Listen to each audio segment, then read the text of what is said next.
How many times have you gotten stuck in Infinite Magicraid? If you're like me, it feels like all the time. IMR is a lot of fun, and it can be rewarding to overcome challenges, but it doesn't always feel that way when you get stuck.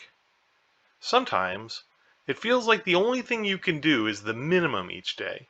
15 minutes on the daily quests, a few arena runs, and perhaps the guild boss.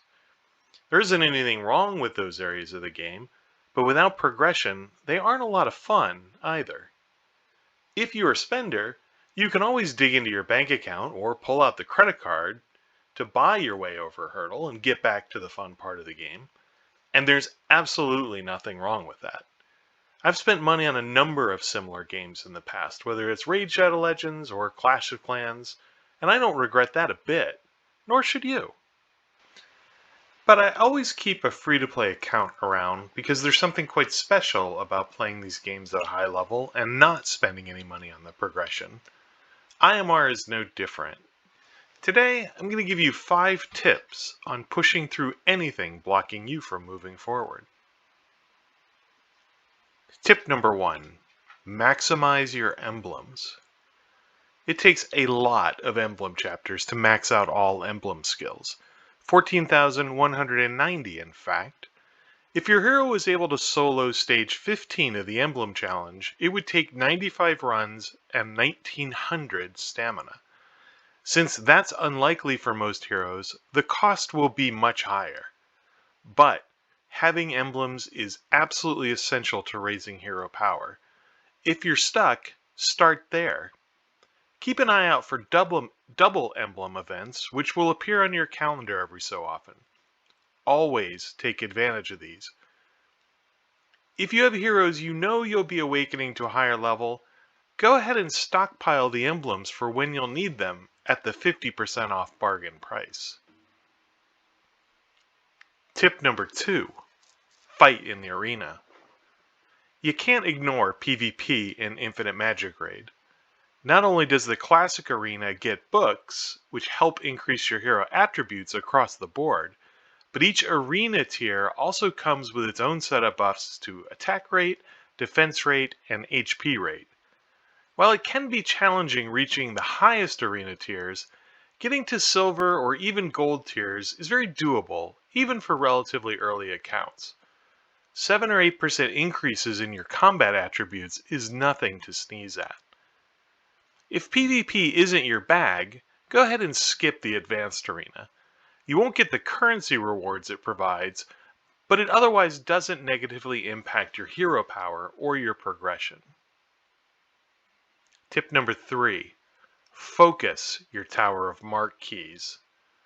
Like PvP, the Tower of Mark rewards increase your hero power across the board, according to the color of the tower. Your tower keys are there to be used, not hoarded. You can only have a maximum of 15 at any one time, and they regenerate at a rate of 1 for every 4 hours.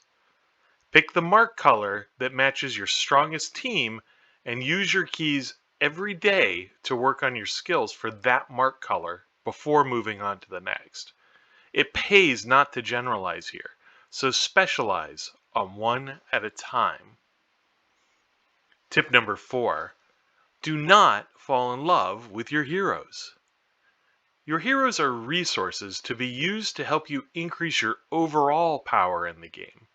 And, unlike many games, IMR gives you the ability to regress them and get back all of the resources you invested. When you outgrow a hero, don't hesitate to down-level them if it will help you overcome a challenge.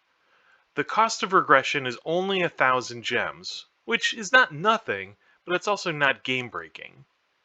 Let me put it this way. The cost of one 5-star egg is 1,080 gems in the market, and if you regress an awakened hero, you'll get back many multiples of that. Tip number 5. Use your gems. It can be tempting, especially for free-to-play players, to hoard their gems.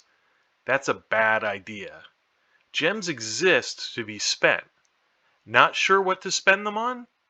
Spend them on eggs in the market, or even to refresh the market once or twice a day to get more heroes and more chances at eggs.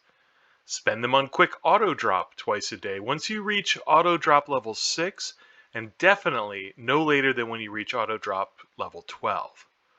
Spend them on event tokens, like for ice skating or voyage, if it will propel you to a higher level reward with big, juicy goodies. The 200 stamina for 40 gems in the market is a good deal.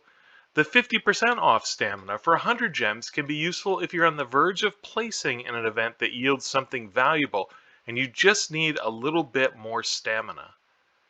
The 11 pack of excellent runes can be great if it will propel you to a guaranteed legend hero, especially during a double legend event.